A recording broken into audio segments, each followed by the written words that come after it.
Controls are very, very simple. You jump, you shoot, and you move all around. A lot of the times, in the general direction of up. Now when you start, you basically only have your bow. But as you progress, you'll be able to find a whole bunch of different rooms and stores and other random chambers. It'll give you different types of items and power-ups. As you progress through the game, you're going to find a lot of doors that lead to different chambers. One of the most common rooms that you'll find are stores, where you can, well, buy stuff. Like feathers that'll save you from falling, and extra bottles of that weird red stuff that'll make your HP go up as soon as it goes to 0. Yay! Now there are two variations of a store. There's the regular store, which sells things at moderately insane prices, and then the black marketeers, which sell things for ridiculous prices. And that's one of the first stores you go to in the game. Jesus Christ, do you think I'm made out of money? Jesus fucking hell. F you! Take that, bitch! And there are also the hot spring-like rooms, which will actually restore your health. Ah, yeah, that's the stuff. Then there are the holy chambers, where Zeus himself will show up before you and give you a strength upgrade. That is, if he thinks that you're worthy enough. Sometimes it's just not enough for him, though, because every once in a while he'll even randomly start throwing weird spinny blocks at you. If you survive it long enough, he'll actually allow you to pick from 3 different special weapons that you can use to upgrade your abilities. It just actually kind of has me thinking, if Zeus can make you stronger and hurl blocks at you for the sole purpose of taking your ass out, and has all these cool weapons at his disposal, why can't he just take on Medusa himself? Damn you, Nintendo logic.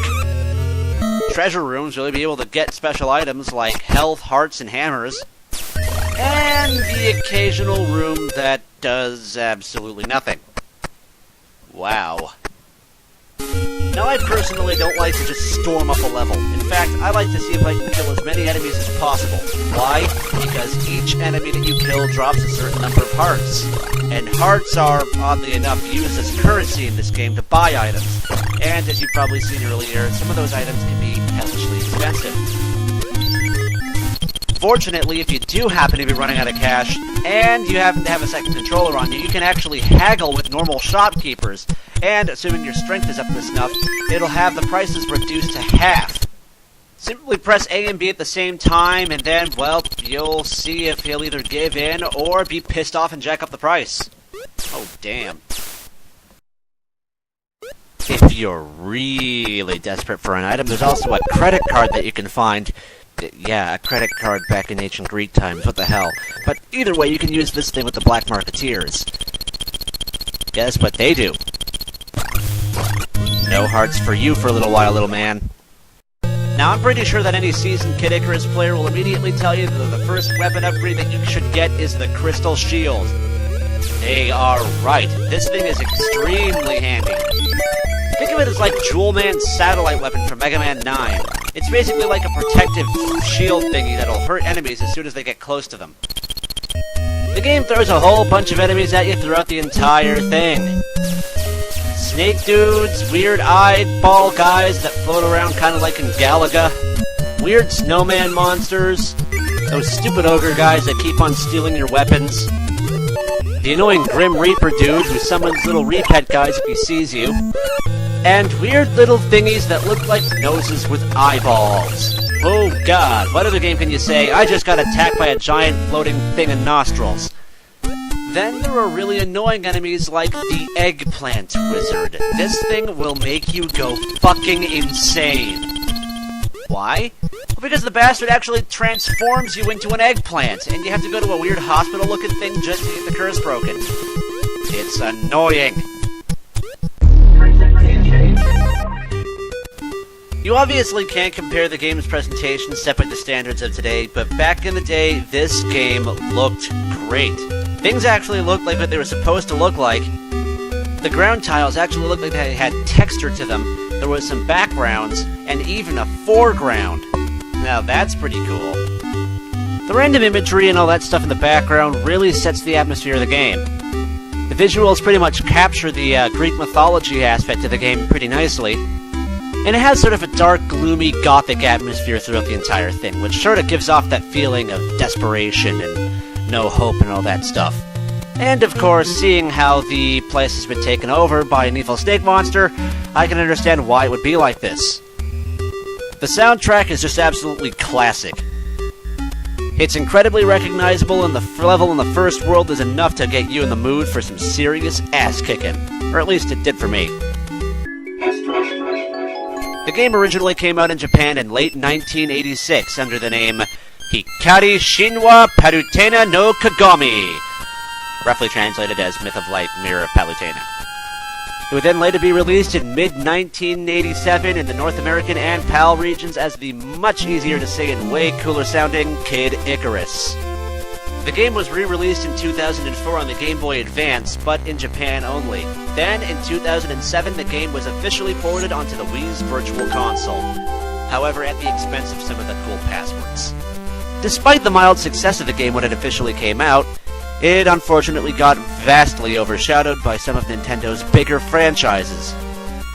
Although there is one franchise in particular that might be to blame. That's right, Metroid. These games actually have a lot in common with each other. They were both run on the same engine, they were both programmed by the same people, and hell, even the same guy did the music for both games.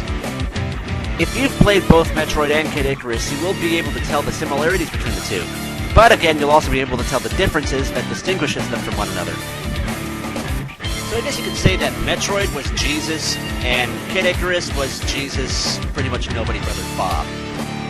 Hell, the Metroid series was way more successful than Kid Icarus, but the space pirates actually figured out a way to invade Angel Land and unleash the Metroids onto the people there.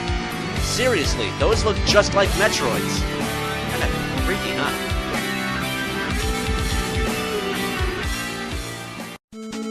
Even though Kid Icarus seemed to just fall into complete obscurity later, back in the day, Pit's future looked just as bright as all the other big Nintendo characters.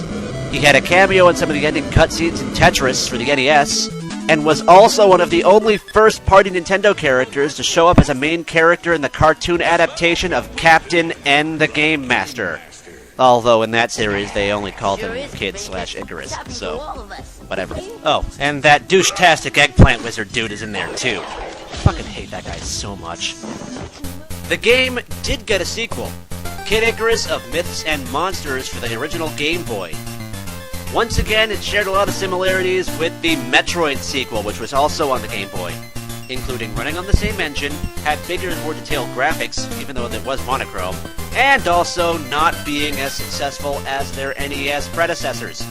Although Pit completely slipped under the radar of the Super Nintendo and Virtual Boy, he almost managed to get his place on the Nintendo 64. Apparently, Pit was actually going to be considered as a playable character in the original Super Smash Bros., but ultimately ended up getting replaced by Jigglypuff. I have no idea why I was so infatuated with that balloon freak when I was a kid, but looking at it now, Pit would have been a way better character than that. Who knows? Had Pit joined the Smash Bros. Universe in the very beginning, he probably wouldn't have ended up getting this as a side piece special.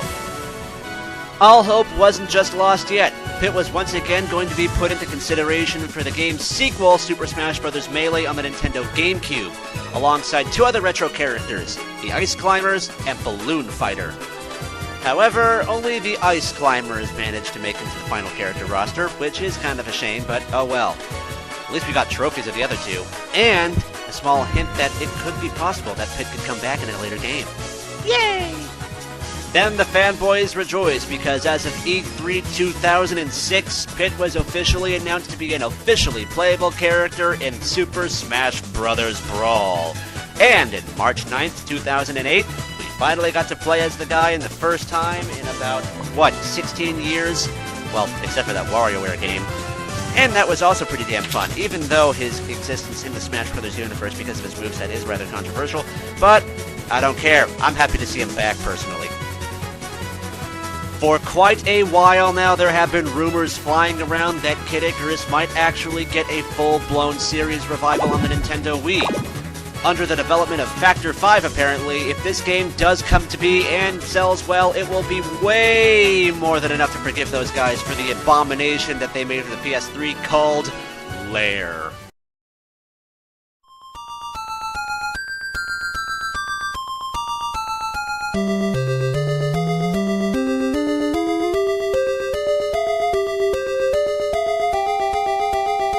For all you new school gamers out there who simply hate Pip because he's in Brawl, this is definitely something that you should especially check out, because once you figure out the guy's origins and actually check out some of the stuff he's been in the past, you might actually be like me and develop a vast appreciation for the guy.